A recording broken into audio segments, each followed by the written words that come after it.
Bonjour, nous tenons à revenir sur un dossier concernant le dépôt sauvage sur le terrain municipal de Mijema.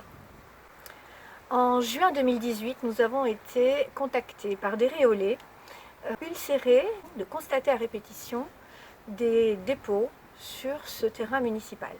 Pour nous expliquer un peu la situation, on nous a envoyé des photos qui dataient d'un an avant, de juillet 2017, sur lesquelles on pouvait voir des dépôts de placoplâtre, de polystyrène, de plastique en tout genre.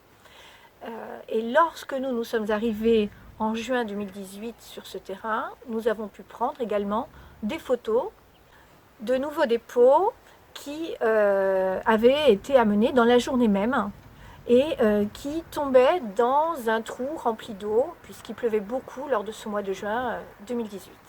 À la suite, la préfecture a demandé à la mairie de fermer l'accès à ce site et de faire une étude de dépollution du site. C'est cette étude et les conclusions de cette étude qui vont forcément avoir des répercussions financières sur la commune.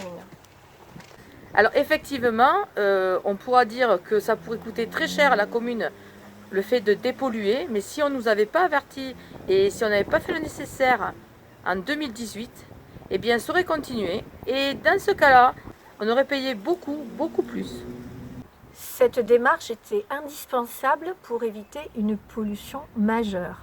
Nous tenons à préciser que nous ne sommes pas les acteurs de ce dépôt sauvage, mais bien celles qui ont fait en sorte que cette pollution s'arrête. Nous assumons totalement cet acte, qui est un acte de responsabilité de citoyens élus. Suite à notre intervention, il y a eu des analyses de sol. Une quinzaine de forages ont eu lieu sur la zone, qui n'ont pas démontré de pollution majeure des sous-sols. Il est préconisé que pendant les 4 années qui suivent, des analyses précises doivent être faites. Il faut savoir que ces dépôts sont situés au-dessus d'une nappe phréatique et en zone inondable. N'oublions pas qu'en décembre, aux dernières inondations, les déchets ont été éparpillés sur tout le terrain de Mijema. Sans notre intervention, la pollution aurait continué et la facture aurait été encore beaucoup plus élevée pour les réolés.